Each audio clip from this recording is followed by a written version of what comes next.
I guess the intro might just be a thing of the past. There it is. There it goes. About to grab the guitar and play it unplugged.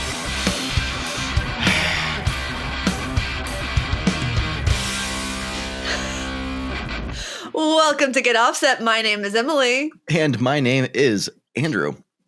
And did you notice the intro didn't repeat that time, but it also didn't start like it was supposed to? I did. I think we call that 3 steps forward, 2 steps back. Yeah. Okay, sure. That's whatever. Like, I try, okay? Can we at least acknowledge that I try? You do try, and you are not a try hard, because there's a difference. So I grant you that. I try, but not hard. Not try hard. Andrew's fiddling with his French press. He said he would explain it on the show. So I'm explaining what I'm doing. So a couple of things. I got my French press here. It's ready to press. You'll notice that there's not all like the crema on top or all the oils and foam and stuff. I had a friend recommend a new method, and it involves... Is that friend Brett from Everyday Guitarist? It is. Yeah. All right. We should shout out Brett from Everyday Guitarist. Thanks, Brett. It seems like the polite thing to do. You've changed my life with your French press method that you shared. Scraping all of that off. So you pour it, you let it sit for 5 minutes, give it a quick stir on top, and then scrape off all the extra grounds and the oils and crap, and then let it settle.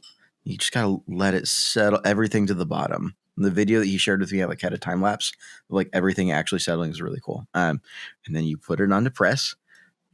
Let's just seat that right there. Now this is where it gets weird, as if it wasn't weird before. You go to press, and then we're done pressing. And you don't want to disturb everything at the bottom. You just pour really gently from there. And supposedly, that's how you get a silt-free cup of French press.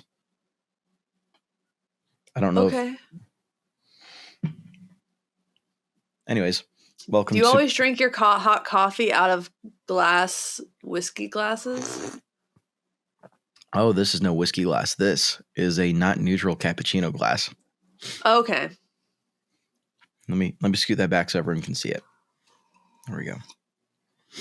So everyone listening can see it. Yep. That's the Meanwhile, point. I'm drinking my percolator coffee out of my Caroline Corporation mug. Tomorrow's great ideas today.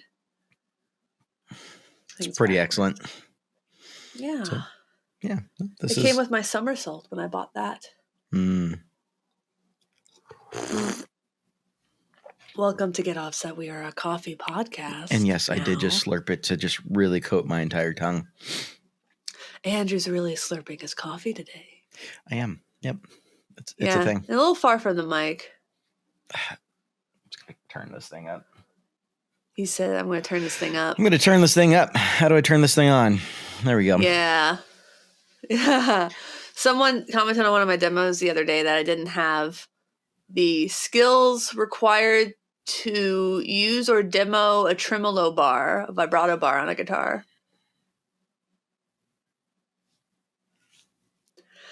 Yeah, that was one of the dumber comments I've gotten over the weekend.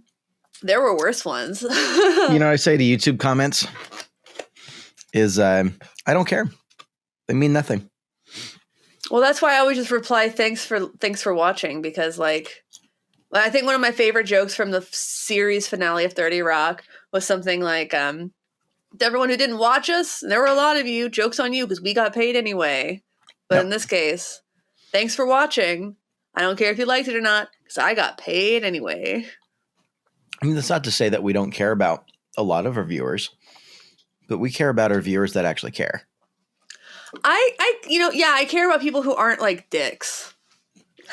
Speaking of which, there's a Dick's opening up on the east side of Seattle. I thought it was just going to be a food truck. Nope, they announced a restaurant opening over at Crossroads Mall, which is actually not too far off from my work. Yeah, I can walk to my nearest Dick's. Oh, you can? I do. Yeah. Well, I'm jealous. Yeah. I mean, you should have been especially jealous, like in 2019 or early 2020 when they had like the day where they were doing like quarter, like everything was like a quarter. Mm-hmm. Yeah. We Yeah, it's went a like couple what the times prices were in like 1960 or something. when they opened. Yeah. Yeah. Yeah. It was good. The line goes That's around the good. block until they sell out. Oh, you're eating shit that I'm allergic to. Yeah. Do you have a problem with that? Ew. No. It's good. It's tasty. It's good for you. I did a yeah. Oh, no, it's not good for They're lightly everybody. salted. It's not good for me. They're testicle shaped. I mean, what could go wrong? That's one way to describe edamame. How do you say that? Edamame. Edamame. Yeah. It is. What's new with you, dude? Other than your testicle shaped soybeans. He leans on camera. Oh, it's the lamp from last week's episode. It's the lamp. Are they all the same panel? They're all the same panel. Oh, it's just like the poster from episode 1? Yep. Star Wars episode 1? That is exactly what it is. Just little glass panels with the poster. It would be cooler if they were different panels from like different scenes in the movie. I don't disagree, but at the same time, I think part of the appeal that I have with this is it's so bad that it's cool. I think it's got the like so ugly it works vibe. Huh. So, I've been trying to coast on that vibe my whole life, so there's nothing good that could come out of me responding to that. I know, yeah. I like to trap people. Entrapment. Yeah. I think I'm handsome. I think that's a legal term. Anyways, yeah. No, I think it's got the so bad it works, but also it doesn't work. And so I picked it up last week knowing that it didn't work. And I opened it up and I looked at it like, oh, there's a circuit board in here. What do I do? I've never seen a circuit board in a lamp. And so I did a little bit of Google foo and slash sent pictures to people. And I was like, anyone know what this is? Someone's like, it's a touch lamp. I'm like, oh. So I've got the base on my bench behind me. So the circuit board had blown in the touch lamp to activate the on off. I'm like, okay, well, I could probably figure out what part to replace. And then a little bit more Googling, I realized I could order the entire circuit board because it's a standardized touch lamp circuit board for like $11 to my door. And so like, screw it. So I ordered it, swapped it out. It took like 3 minutes it took longer for the solder gun to warm up than it did to actually swap it out.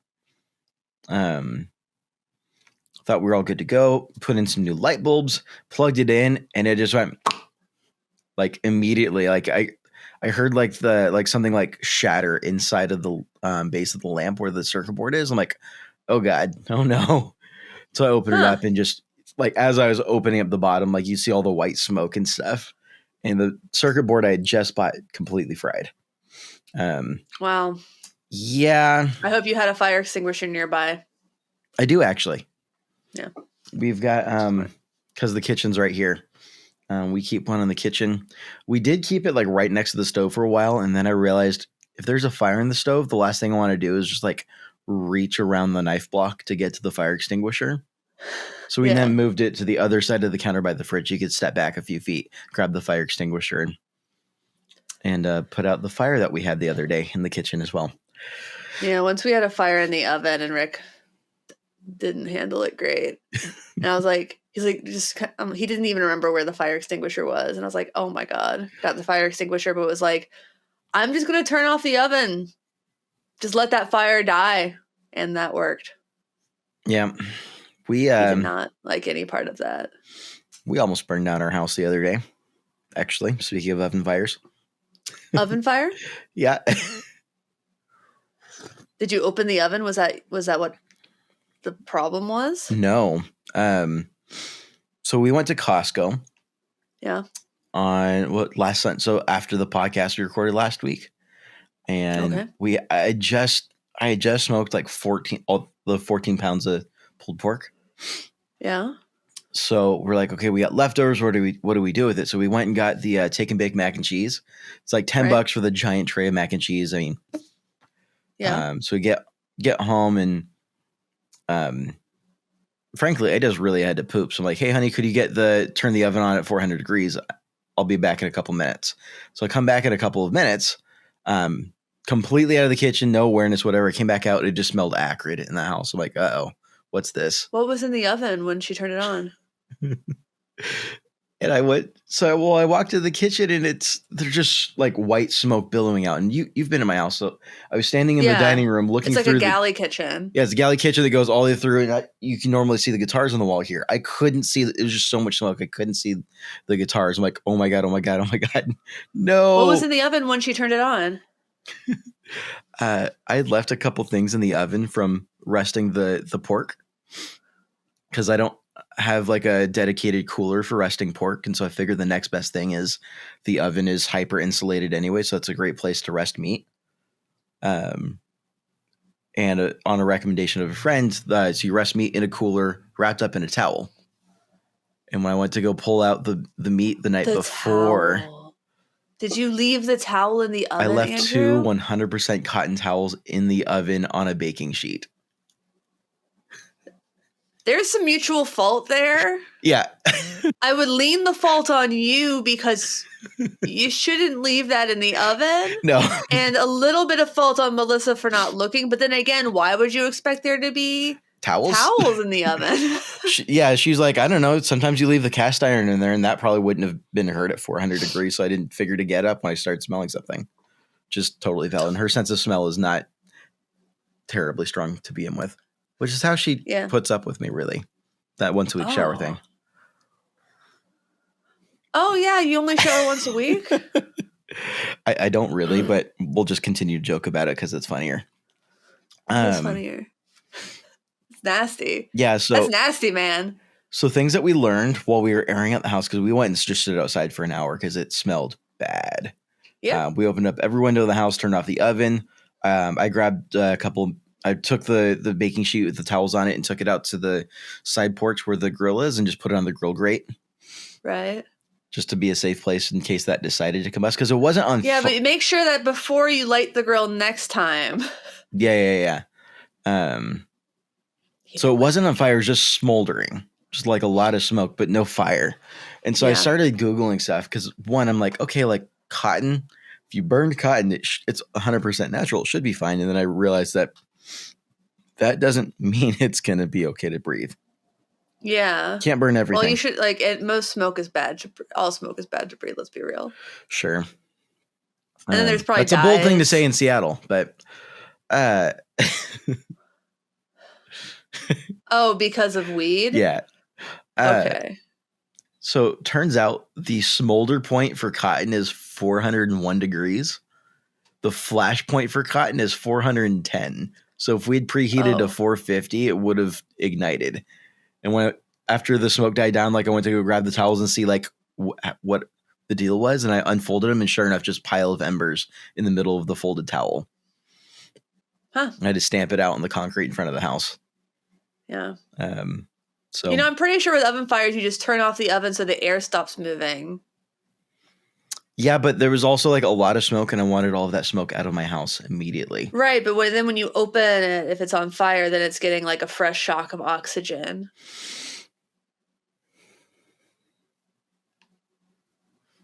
Listeners, tell us who's right. Tell us who had the smarter theory. I mean, I don't know. I think the entire time I was just pretending that this isn't the brand new oven my landlord put in like 2 months ago. Huh. If your landlord listens to this podcast, they're going to be mad. Well, they could be mad, but they could also hear that I was responsible. I took care of it. I've since deep cleaned the oven, run it through multiple steam cleans to clean out the entire grate system and everything. We're all good to go now. And it didn't do any serious damage. Okay. Take that back. It did no damage to the oven itself because there wasn't even a fire. It was just smoke. Right. No, yeah. Yeah. Which I've probably put more smoke with burned cookies before. Is it my turn to talk about what's new with me? I suppose. Talking about how I'm breaking electronics and burning down the house and just a full destructive week here. Well, I have this that I'm going to try to film today. The Soul Invictus by Hillbish Designs. And this pedal's bigger than my head. That is not an exaggeration. Usually when someone's like, oh, it's bigger than my head, you're like, it might be bigger than a baby's head, but... I mean, I've still eaten burritos bigger than this. I mean, I have, but I'm not necessarily proud of it. It's got nice soft switches. It's a dual channel preamp and overdrive that kind of gets that nice old Sun Doom sound.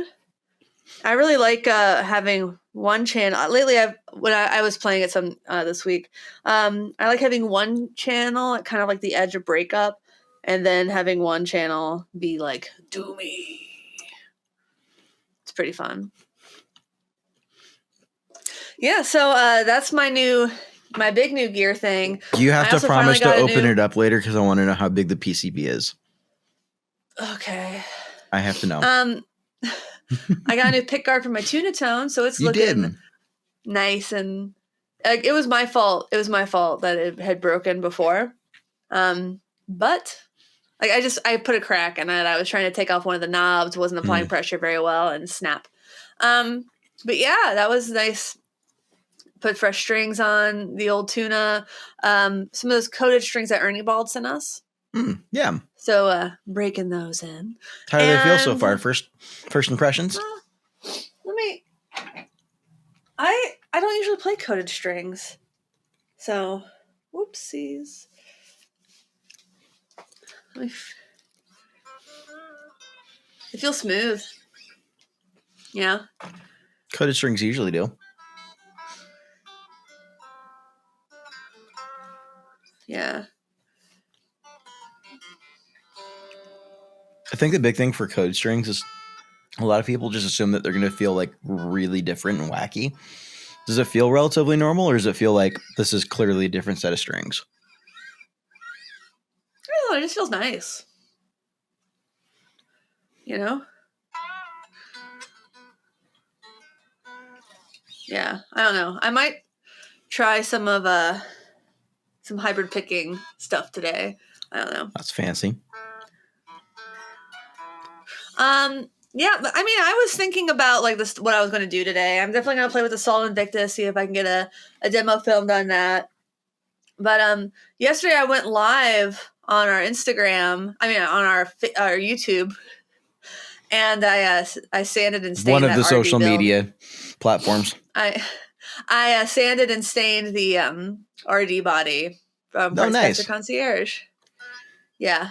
I didn't even see that you did that. I was out of the house most of the day yesterday.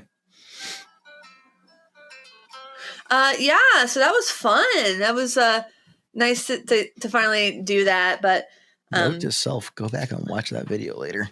Oh, you don't have to do that. You never do. So he's literally writing on a Post-it note, but I don't know if he's actually writing what he's actually writing. But hey, I wrote. I can't read. Watch RD video ! I'm going to put it right here next to my social security number and all of my personal banking information. It's also on Post-it notes under my monitor. Yeah, so after this video, after we film this, I'm going to go look and see if I need to go back and touch any spots up, or because I use leather dye instead of a wood stain, which I've had better luck with in general. I thought the leather already died.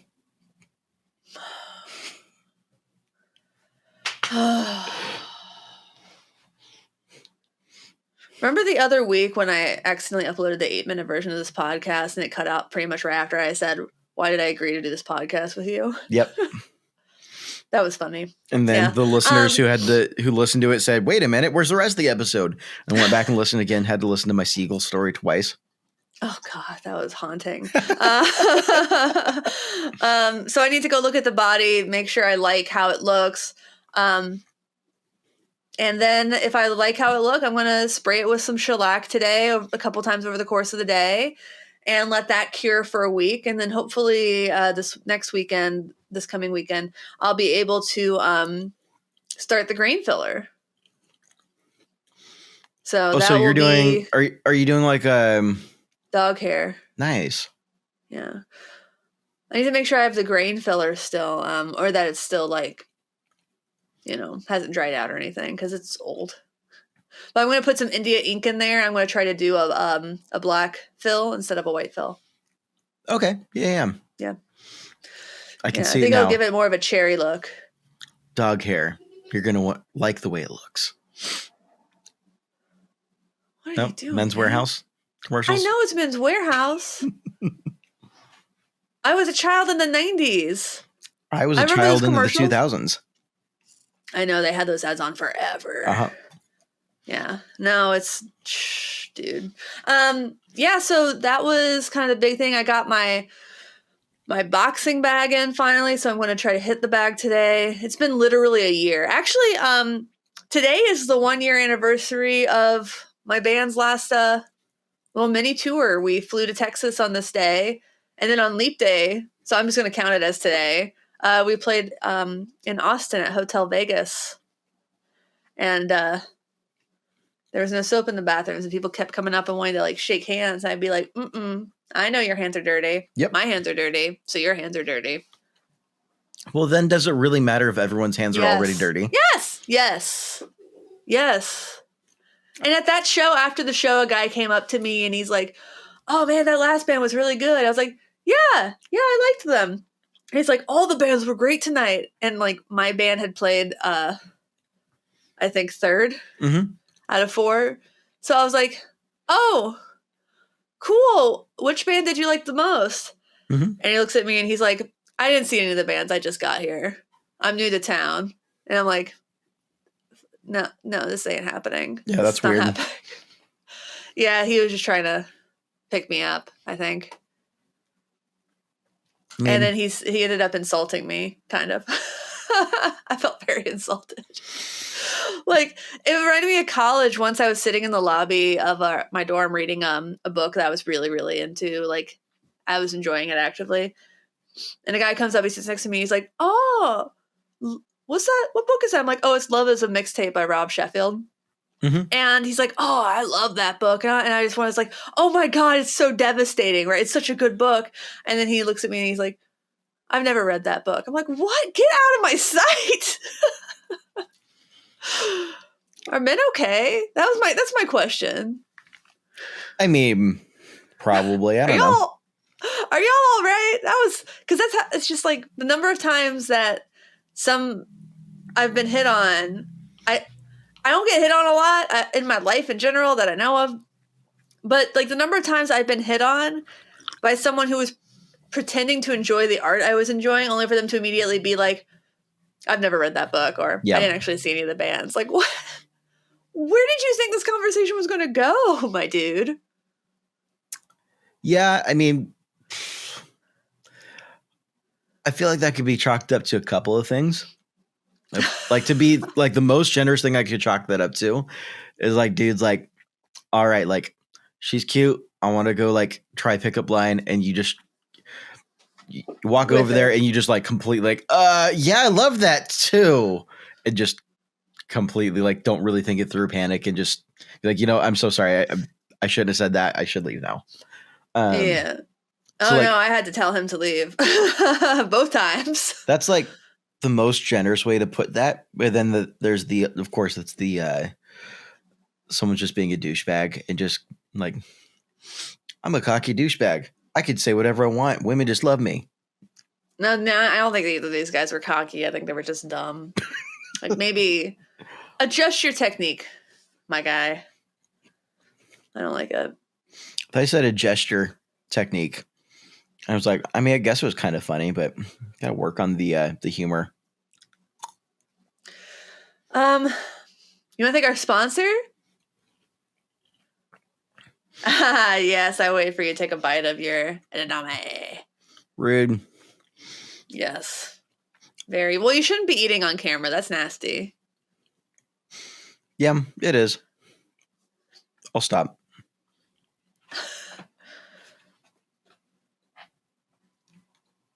Okay, he's desperately looking for a place to put his takeout box. Yeah, if you can't already tell by like the fringes of my desk, like I have a big desk and I have nowhere to put anything.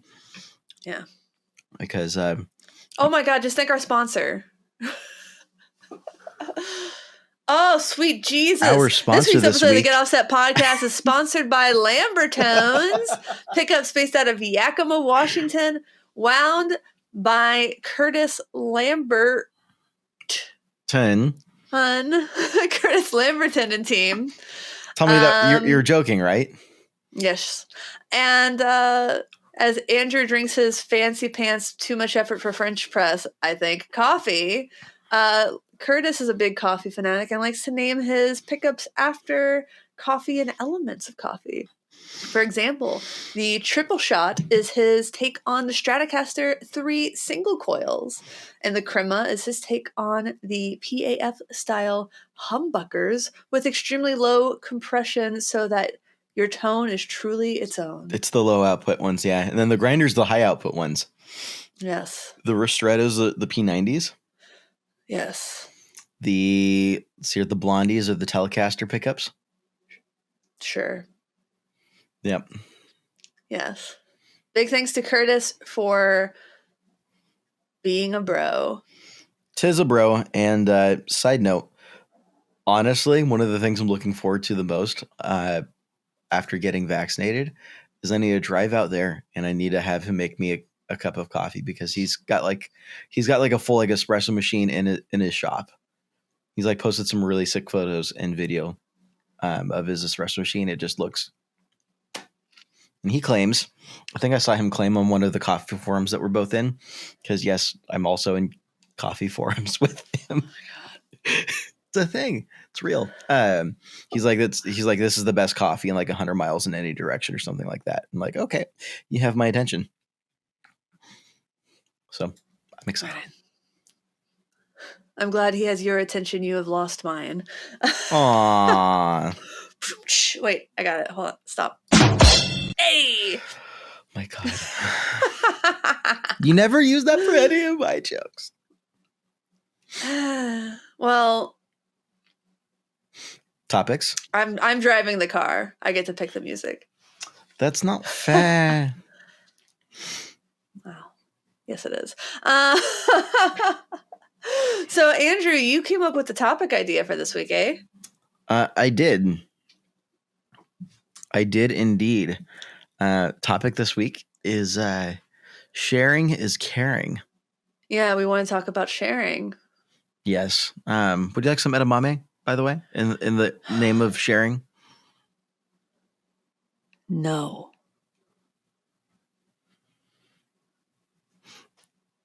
My EpiPen's upstairs. Be a tough crawl upstairs to get to it in time. I know you just want this podcast for yourself. Yes, that's what I deep down in my soul. That's what I really want is to. Anyways, an example of when sharing is not caring. Anyways, I thought we could talk about sharing in the industry, talk about the different aspects of it. I mean, there's a lot of ways to share. You can share physical things. I love sharing my guitar pedals with my friends, especially if they've never played pedals before. Mm-hmm. Sometimes I even get them back after I share them. Oh, sometimes I don't. Snap. I think Jamie Stillway still has my Big Muff liquor. No, that's one of my least favorite of the modern muffs.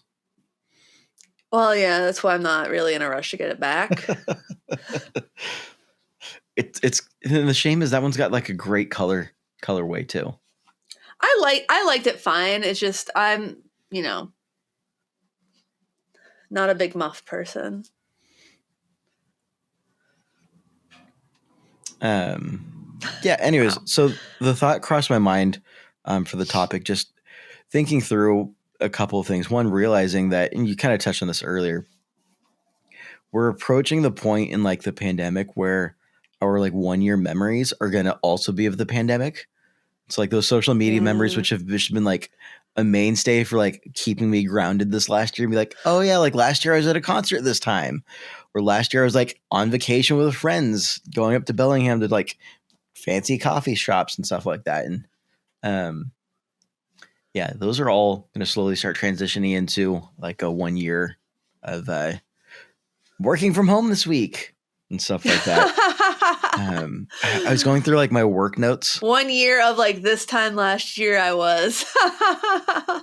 This time last year, I was thinking about how that time the year before I was doing things. Right.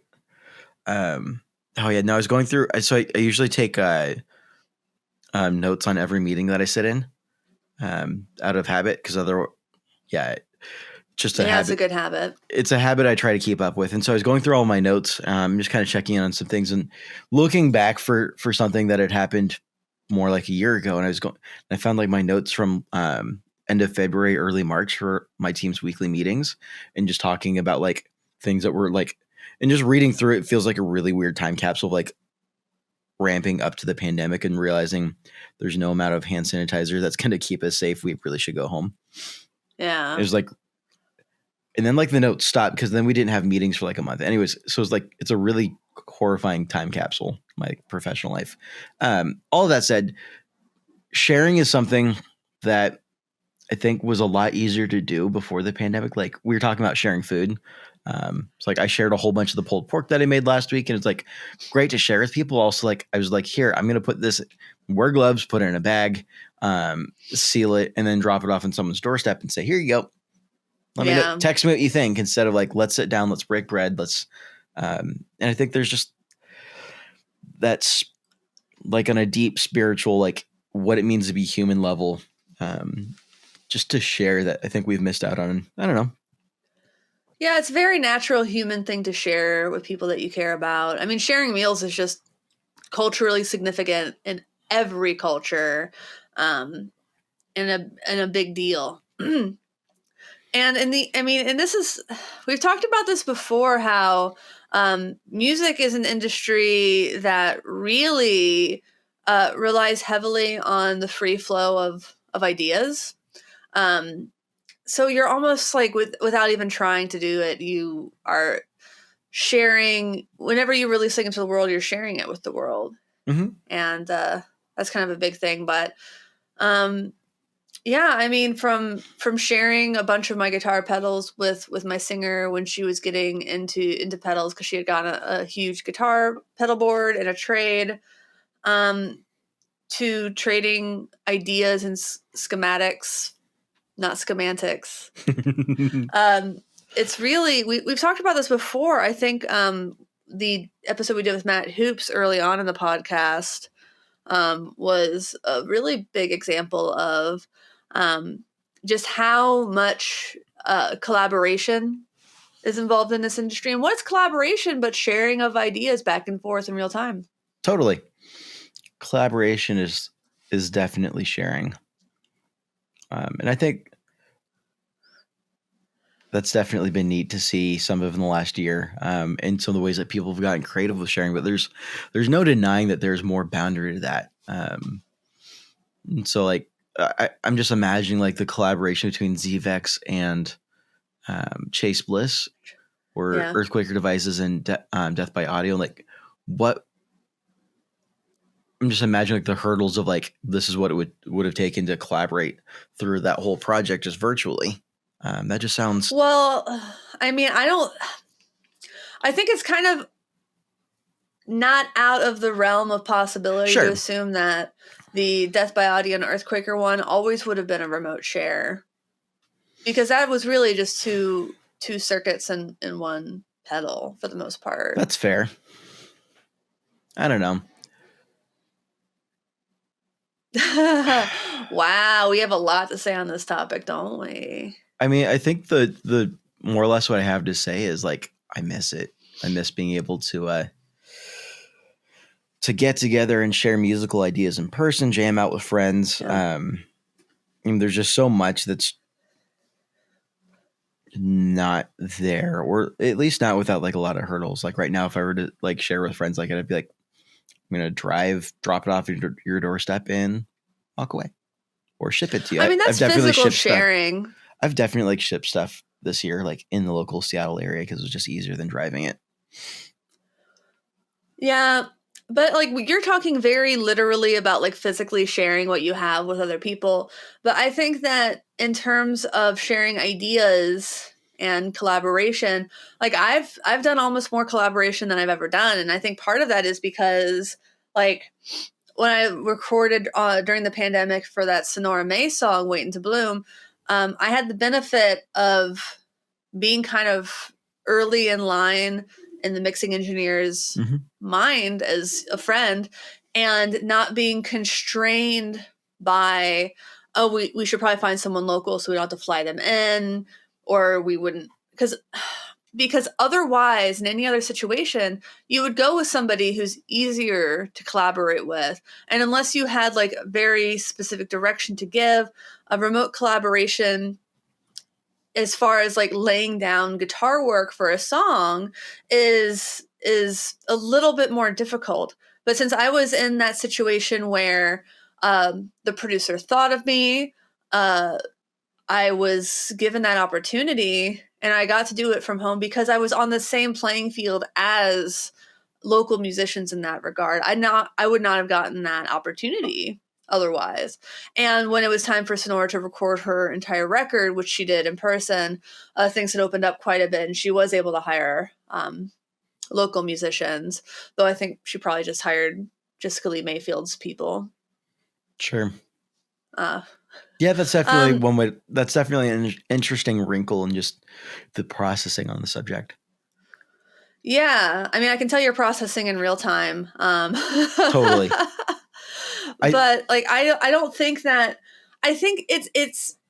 I don't want to say double-edged sword or any other kind of idiom about it, but there are pros and cons. Like, there have been some really good opportunities that have arisen in this pandemic. Like, I'm supposedly going to be featured as an interview in the Pedal movie, which is probably going to be released later this month, early next month at this point. Again, I would not have had that opportunity. April was the last update that they're shooting for? Early April or late March, according to their Instagram last time I saw it. But I don't think I would have been able to be a part of that if the pandemic hadn't happened. I mean, Dan and Michael said that themselves, that, things changed and it presented challenges and opportunities, and ultimately, like that element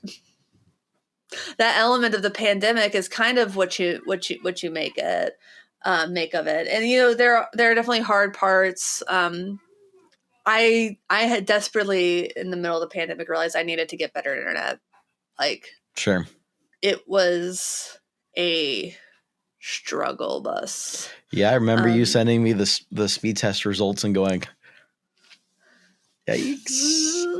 I'm getting 0.14 up. Is that fast enough to do a live stream? No. No, lady, it ain't.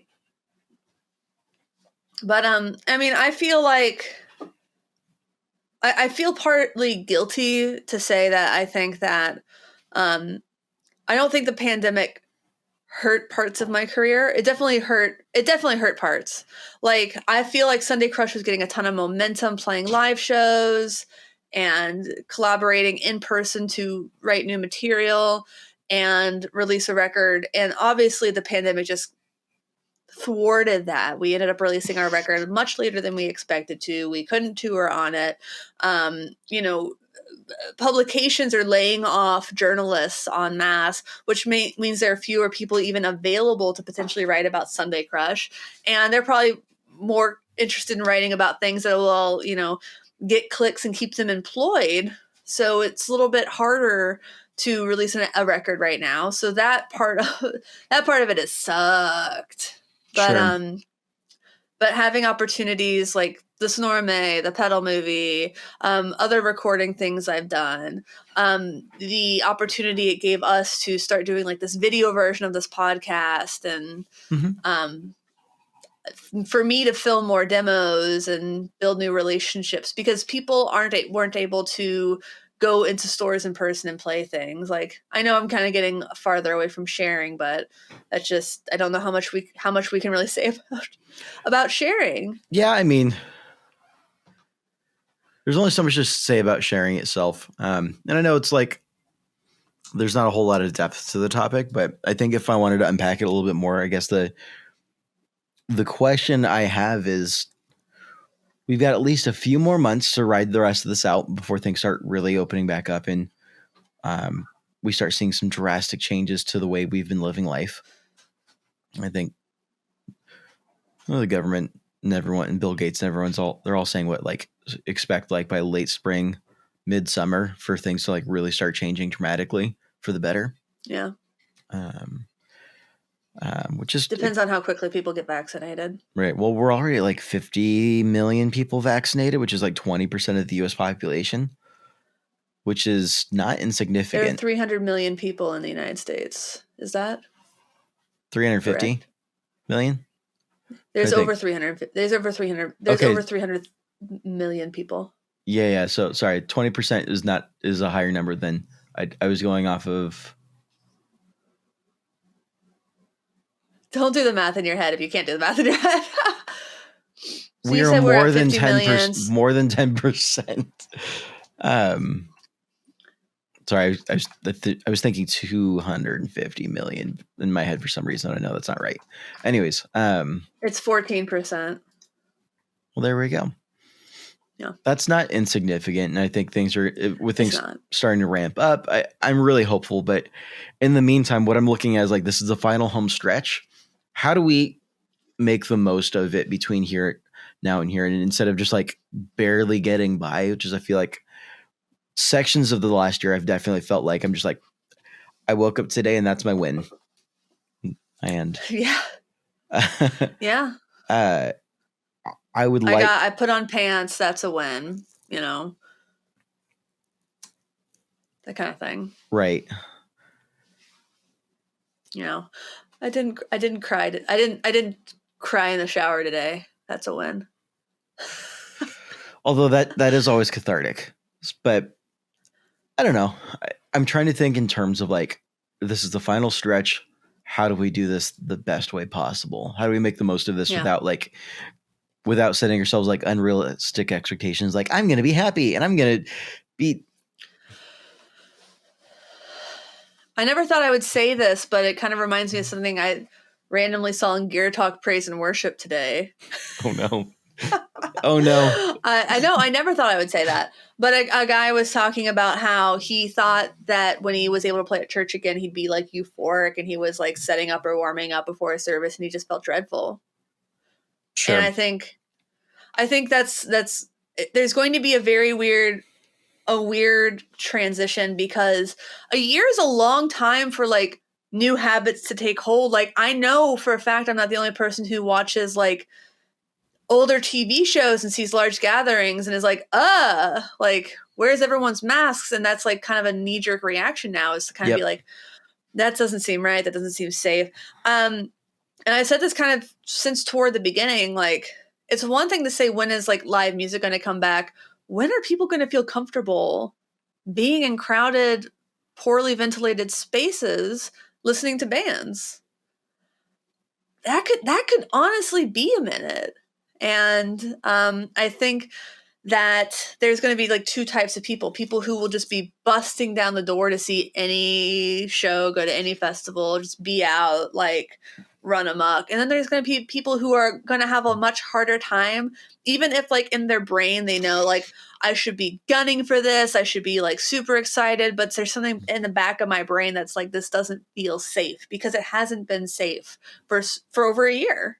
Sure. I mean, we have all collectively experienced a life-altering trauma for the last year. Yeah. So everyone responds to trauma differently, and I think everyone's going to have a slightly different response. I don't know. Yeah. But it's like some people are more comfortable like being around others right now at outdoor patios kind of things. And some people want to wear a mask outside, like on their, like on, like I wear a mask on my walk to the mailbox. Sure. Yeah. But, you know, it's funny to start talking about sharing an hour. I think it was pretty inevitable that it would come back to it being about the anniversary of COVID. Sure. And about the anniversary of like my last live shows in front of people. Well, so yeah, I mean, like on the day this drops will be the anniversary of the last Sunday Crush show in front of people, which was in Dallas. It was a private show and it was really fun. And we took a bunch of posters home from that show, and then I never got like my couple posters because I just wasn't able to see my band for like 4 months after that. Yeah, I think it'd be really easy for me to like feel a whole ton of despair about it hitting 1 year, and I'm trying not to let myself go there. With the like, like where it really hits deep. I think I want to be able to think about this in like positive terms of like home stretch. We're almost there. Hang tight, continue to be safe. But what are things we can do to try and amplify the rest of our experience? Or is the best thing we can do is just maintain. So I think the idea of sharing kind of came to mind. I think being able to share food in the last month, like making like larger batches of food with the intent to share, has been really. I think that's been, even if I haven't had a chance to like sit down and eat with someone, it's been like on a personal, like really healthy, gratifying level. Really important for me. Yeah. I mean, that's natural. I mean, I went to this bottle shop near my house the other day with my band, yesterday with my band. And that was really nice to just be able to see them again. But, you know, to share moments, but I don't know. I feel like my brain is just more going toward like, yes, it's the 1 year anniversary of things locking down. It's today or tomorrow is probably the 1 year anniversary of Seattle announcing that we knew for a fact that it was spreading within the community. Yep. Appropriate. I swallowed spit weird, but that was bad timing for a cough. No, I think that was excellent timing. Right. So I think that there's going to be, I think, a lot of collective grief that we will all share. Because really, when COVID started and it became real and it was obvious that like life was not going to continue as normal, South by Southwest got canceled. I think that we started grieving, and I think we all kind of took different speeds on the grieving.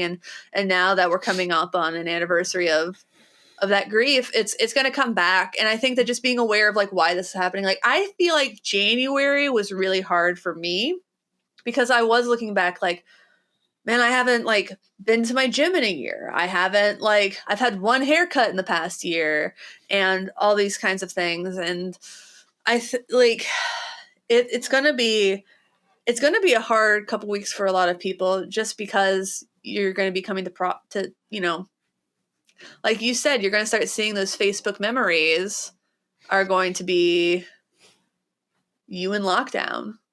Right. You know, pictures that you took at the grocery store of there being no bottled water or toilet paper. Yeah, I've got those pictures on my phone. I don't think I posted them. I bet people are still working through some of those toilet paper hulls. Yeah. You know, and it's a lot of bad memories. It's like, I'm going to remember driving around Dallas with my band trying to find hand sanitizer and us realizing that if people were panicking in Dallas, like we expected it to be panicked in Seattle, but people are panicking in Dallas. That's, I think, kind of when it hit us that this is real and everywhere. I remember going to Trader Joe's and like filling up a cart. About this time last year and going to check out. And I don't think like everyone was wearing masks quite yet at that point. Nobody was wearing masks. We were told not to. We were told it wasn't helpful. No.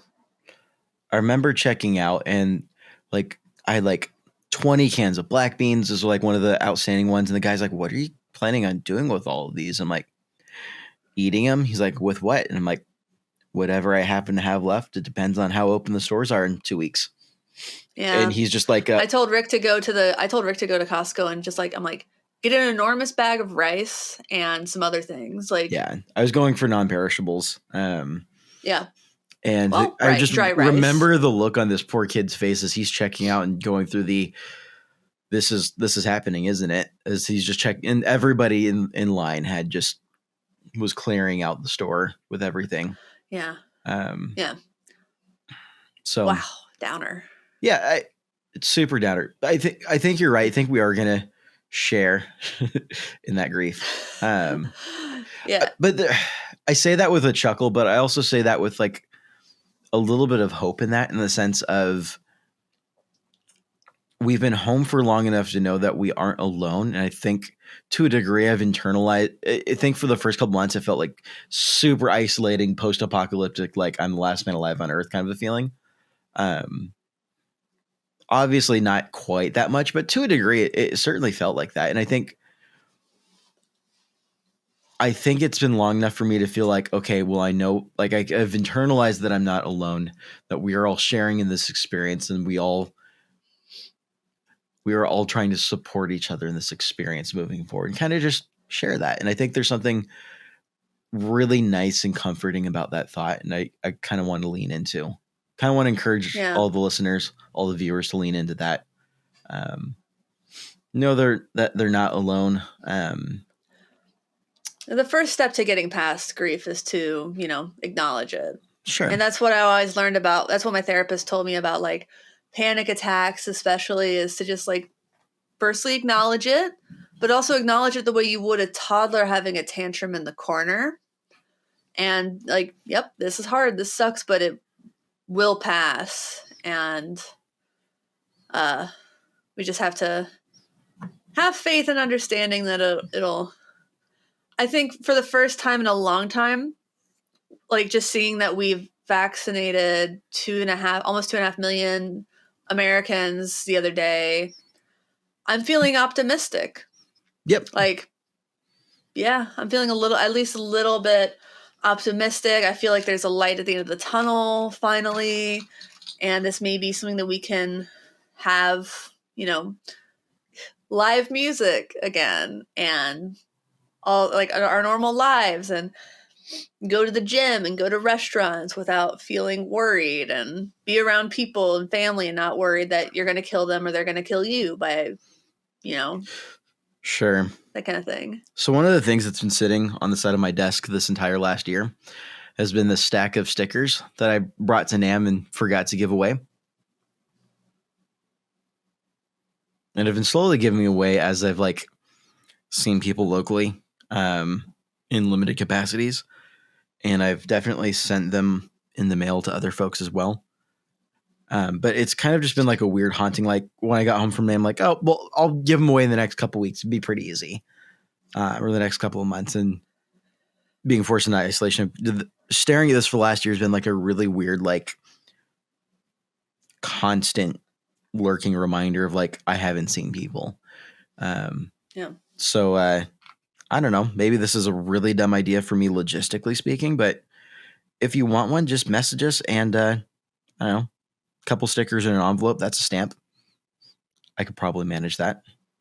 Oh my God. Are you going to handle all those inquiries, Andrew? Because I am not. Message Andrew. Bother him. Message me on Instagram. Be polite. The Beardy Andrew one, or the Fox Cairo one? Beardy Andrew. Yeah. Please don't clog up the Fox Cairo DMs. But send me a message request on my profile on Instagram, my personal profile, and I'll try and send up. That's linked in the official Get Offset summary bio, whatever, on Instagram. Shoot me a link. I think this would be a neat little thing to do, to connect a little bit, to share. And I don't know, take it as a little memento of we're almost there and you're not alone. How does that sound? Yeah. That sounds like a nice place to end it. Yeah. All right. Cheers, Andrew. I know we talked about so much gear this week. We did talk about gear, though. Well, I did. Sometimes you just need to take a break from it, but yeah, I think this is a kind of a shared experience beyond being like a musical instrument. Totally. Podcast. Yeah. Cool. Well, yeah, I forgot to talk about patreon.com/getoffset. Please support us. Everyone in the $5 level and above gets access to our special Discord server, and Discord patrons are watching this live as we broadcast. As we're recording, they get to kind of watch it live. So be a little bit early. sometimes be a part of it. Like Philip Carter said, 100% should leave the oven closed in the case of an oven fire, Andrew. There we go. Aha. And getoffsetpodcast.com. We have merch, affiliate links, etc. If you're going to buy stuff on reverb.com or Sweetwater, please consider using the affiliate links in the show notes / video description. It helps us out tremendously. This podcast is free for you, but we do have hosting fees and software fees and things like that your support helps us cover. So thank you to everyone who supports us in any way, even if that's just leaving a nice review on iTunes Podcasts or Apple Podcasts or whatever the hell it's called these days. And final reminder that I feel compelled to share. Tip your food service workers double. Cool. Yeah, I like that one. Yeah. Thanks for watching. Thanks for listening. Thanks for understanding. Until next time, my name is Emily. And my name is Andrew. Goodbye. Bye.